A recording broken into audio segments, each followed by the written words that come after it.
I want to start today with a question that honestly might make you squirm a little. Okay. It's the kind of question that I think keeps ministry leaders, nonprofit directors, really anyone with a mission awake at night. We spend all this energy, all this time and money doing good work. Right. But is it possible that the biggest threat to that work isn't opposition or lack of funding or even apathy? It's a heavy opener, but yeah, you're right to ask it. It's the question nobody wants to bring up at the board meeting. Exactly. What if the threat is just this quiet assumption that our good intentions are enough? The question is this: are our efforts actually forming people? Are they transforming communities? Or are we just staying busy? Because being busy feels good. It feels productive. But does it actually work? That is the uncomfortable tension, isn't it? And we are diving into some source material today that tackles that head on. Yeah. We're looking at a text called Evaluating, Iterating, and Scaling Impact. Now, I can already hear the listeners just rolling their eyes because those words, evaluating, scaling, that sounds like a corporate seminar. Oh, totally. It sounds like something I'd sleep through in a conference room with, bad coffee. It does, but this source describes itself not as a dry manual, but as a provocative manifesto. It challenges that quiet assumption you just mentioned. Yeah. It's arguing that we need to move from a mindset of just doing stuff to one of actual stewardship. Stewardship. That's a church word we use a lot, usually when we're asking for money. But here, it means something different, doesn't it? Completely different. Here, stewardship means taking responsibility for the outcome, not just, the input. Okay, so the mission for this deep dive is to unpack this framework that supposedly turns activity into wisdom. And programs into movements. Right. But we have to address the elephant in the room first. There is this huge tension, especially in faith-based organizations, where metrics or evaluation just feels wrong. It feels unspiritual. It's the fear that if we count things, we're somehow reducing the Holy Spirit to a spreadsheet. It's a very common and I think a very valid fear. We don't want to turn people into data points. Exactly. But the source material makes a really bold counter-argument right out of the gate. It argues that evaluation is not the enemy of faith. It's actually an act of stewardship. So it's not about corporate pragmatism. No, not at all. It's about taking seriously the responsibility to learn from what we've been entrusted with. I mean, if you believe your mission matters, don't you want to know if it's actually helping? That's a fair point. Yeah. If a doctor gives me medicine, I want them to check if it's working, not just, hope for the best. Right. So we're going to break this down into 3 pillars the text lays out: evaluation, iteration, and scaling, or in plain English, Yeah. measuring what matters, learning from what happens, And growing without losing your soul. there you go. And we have to start with the theology of measurement, because Yeah. if we don't get the why right, the how just becomes like bureaucratic nonsense. That's it. So let's unpack this. The source argues that the God of the Bible is actually a God who counts, which, I have to be honest, it sounds a bit like we're projecting our modern obsession with data onto God. I get that skepticism. I do. But the text points out that God counts and weighs and examines all throughout Scripture. I mean, just look at the book of Numbers. It literally opens with a census. Which is usually the part of the Bible reading plan where everybody quits. It feels like you're reading ancient tax forms. It can feel dry, yeah, if you view it as bureaucracy. But the source argues the census wasn't just paperwork. It was about belonging and readiness. Explain that. How is counting people belonging? Well, think about it. In that culture, being named, being counted, it meant you existed. You were part of the whole. Every tribe was counted. Every person had a place. Okay. It signaled that they mattered and that they were being prepared for a mission. It was counting as an act of covenant care, not, control. Okay, I can see that. It's the difference between being a number in a system and being accounted for by a family. Exactly. And the source brings up Jesus's parables too, specifically the talents and the minas. In those stories, the master gives resources to his servants and he expects a return. Right, but those parables always make people a little nervous. It feels like God is this demanding investment banker. That's the common reading. But the source flips it. It says the master isn't looking for return on investment because he's greedy. The evaluation, it's not punitive, it's preparatory. Preparatory for what? For more responsibility. You have been faithful with a few things. I will put you in charge many things. The measurement was a way to see if they were ready. It wasn't about punishment. It was about capacity. That does reframe the judgment aspect, but there's a critique in the text about what it calls passive faith. And I think this is where a lot of us get stuck. This is such a crucial point. We often hear people say, well, we planted the seed, the rest is up to God. I've said that. I mean, it sounds humble. And theologically, yes, God gives the growth, of course. But the source argues that this phrase is often used as a shield. It becomes an excuse for a lack of reflection. So it's like a farmer just throwing seeds on concrete and saying, well, it's up to God now. Exactly. A good farmer checks the soil, waters the seed, weeds the garden, checks the harvest. The source has this great quote, "Faithfulness that thinks is obedience that lasts." Faithfulness that thinks. I like that. It implies we aren't just supposed to be busy bees. We're supposed to be wise. Right. And if we truly believe God entrusted us with this mission, then reviewing our impact isn't a lack of faith. The source calls it a sacred pause. A sacred pause.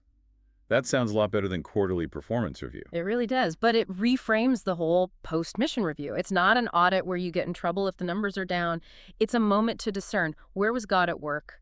What did we miss? It's evaluation as worship. Okay, so let's say we buy into this. Mm-hmm. We accept that counting is okay, maybe even biblical. The next logical question is, what do we count? Because the source is very clear that just counting butts and seats is Totally inadequate. Completely. Attendance tells you who is in the room, but it doesn't tell you who is being transformed. You can have a packed room and zero discipleship. zero. So the source proposes 3 specific indicators to measure genuine impact. It does. Let's go through them. The first one is participation versus attendance. What's the real difference there? The distinction is between those who just watch and those who actually act. The source uses this phrase I love. Participation is obedience in motion.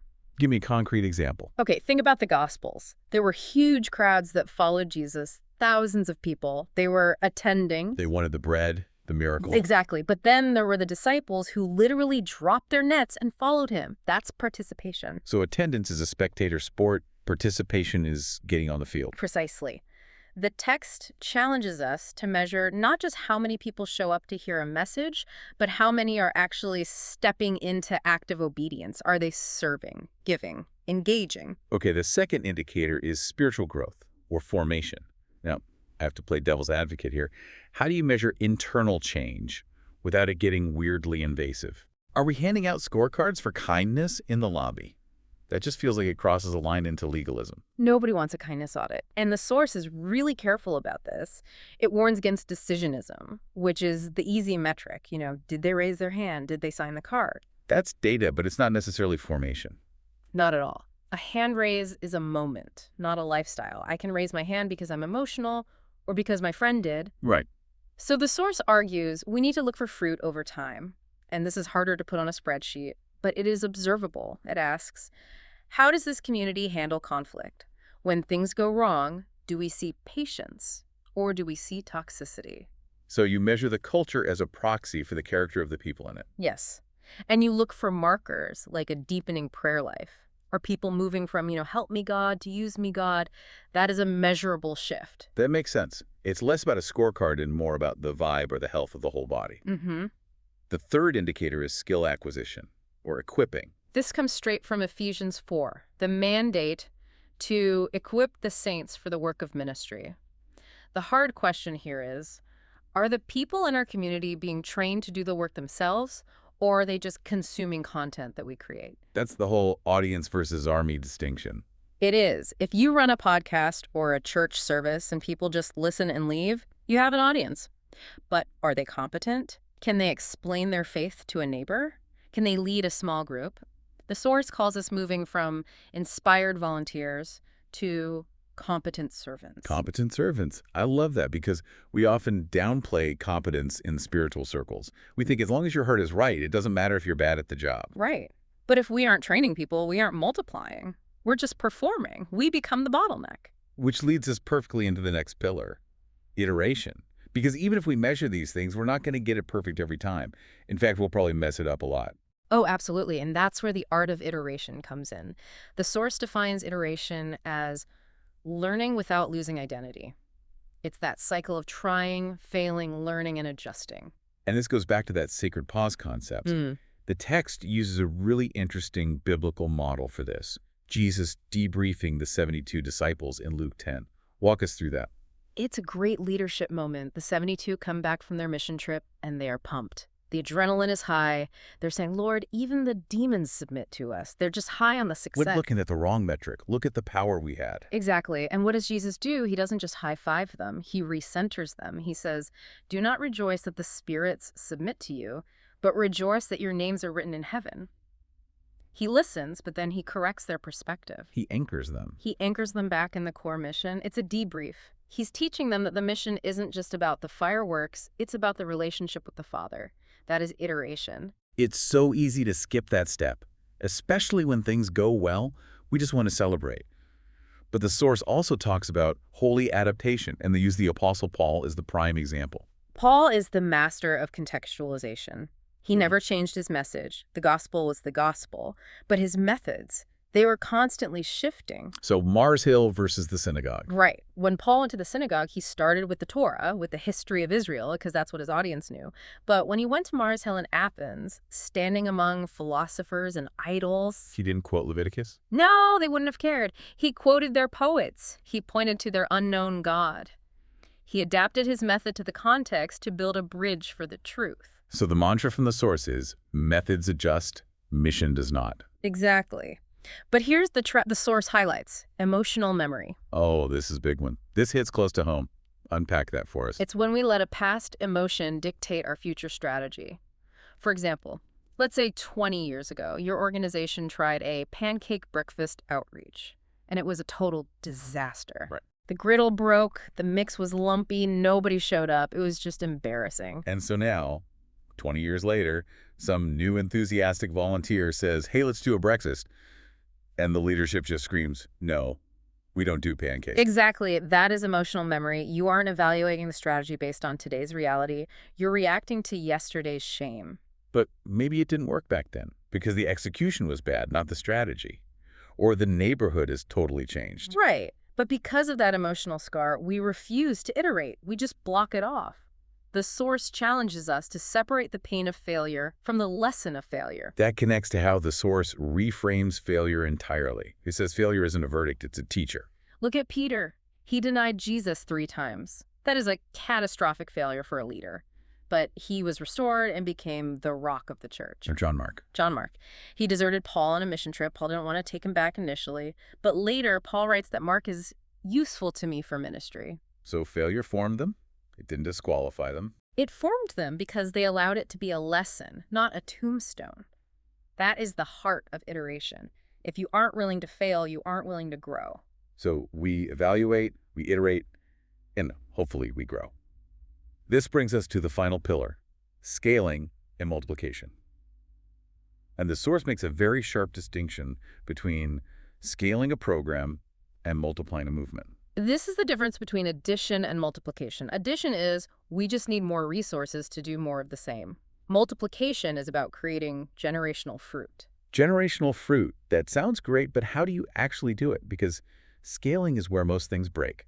Well, the source gives us a hard rule, and this is going to sting for some charismatic leaders out there. Yeah. You can scale principles, but you cannot scale personalities. Break that down. What's the difference? Okay, think about a coffee shop. If the coffee is only good because Steve the barista has some magical way of pouring it and telling jokes, you can't open a second location. You can't clone Steve. You can't clone Steve. That's a personality-driven model. If Steve calls in sick, the whole thing falls apart. Right. But if the coffee is good because the beans are roasted at a specific temperature, the grind is exact, and the water ratio is measured, that's a principle. That's a process. You can teach that to someone in another city. So the source is saying that in ministry, we rely too much on Steve, the charismatic speaker, and not enough on the recipe, the transferable theology and habits. Precisely. If your mission depends on your specific personality, it stops with you. It cannot multiply. Oh. You have to distill the work down to transferable truths that someone else can take and run with. And this touches on contextualization too. The source talks about indigenous leadership, which is basically don't just export your culture. Yes. If you're scaling into a new context, a new city, or a new country, you have to trust the local leaders. The DNA of the mission transfers, but the expression of it has to adapt. Good. If you try to clone your exact model everywhere, it's just going to feel foreign and forced. It's like Paul planting churches. He didn't set up a franchise where everyone had to dress like a Jew from Jerusalem. He planted the gospel and let it take root in the soil of Corinth or Ephesus. And the vehicle for all of this, the engine of scaling, is mentorship. The Paul and Timothy model. Exactly. Stealing isn't about mass broadcasts or downloading content. It's relational investment. Yeah. The source distinguishes between information transfer, which is easy, I can email you a PDF, All right. and spiritual impartation, which requires relationship. But that's slow. Mentorship is incredibly inefficient. It's terribly inefficient in the short term. It takes years. But it's the only thing that is effective in the long term. You can teach a class to 1,000 people, but you can only mentor a few. But those few, they're the ones who will carry the DNA forward when you're gone. The source outlines a cycle for this, a living rhythm for sustainable mission. It goes train, send, reflect, refine, multiply. And notice that reflect and refine are right in the middle of that cycle. You train and send, but before you multiply, you have to pause, learn, and adjust. If you skip that middle part, you're just multiplying your mistakes. That's a frightening thought. Multiplying dysfunction because we didn't take the time to evaluate. It happens all the time. We get so obsessed with the go part of the Great Commission that we forget the make disciples part, which implies a process of formation and maturation. So bringing this all together, we started with this fear that metrics are unspiritual. But we've walked through how the God in the Bible counts and examines, not to control, but to care. We've looked at what to count, moving from butts and seats to participation, formation skills. And we've talked about iterating through failure and scaling through mentorship, not just broadcasting. It really is a journey from fear to stewardship. It's moving from a place where we protect our egos by avoiding evaluation to a place where we expose our work to the light because we want it to be better. Faithfulness that thinks. That phrase really does sum it up. It's the antidote to that passive faith we talked about earlier. So what does this mean for the person listening right now? Maybe they're leading a small team or volunteering in a Sunday school or running a huge nonprofit. I think so what is this? The ultimate goal isn't a bigger organization. It's not about building a brand. It is about obedience that bears fruit that lasts. And if you are burned out, or if you feel like you're just spinning your wheels, it might be because you're stuck in the activity trap. You're doing.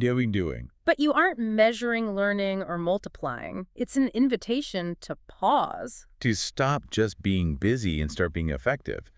The source material leaves us with a specific reflection prompt, and I think it's the perfect way to wrap this up. It's a question for everyone listening to carry with them. The question is, what lessons from your most recent experience are at risk of being forgotten right now? Wow. That hits home. We move so fast we forget what we just learned. And the second part is, and how might your obedience today shape someone else's faith tomorrow? That's powerful. Because if we don't learn the lesson, we can't pass it on. And if we don't pass it on, the mission ends with us. And that is the opposite of stewardship. A lot to chew on. Yeah. This has been a fascinating look at how we can steward the work we've been given. Thanks for unpacking this with me. My pleasure. It's vital work. And thank you for listening to this deep dive. Go ask those hard questions. We'll catch you next time.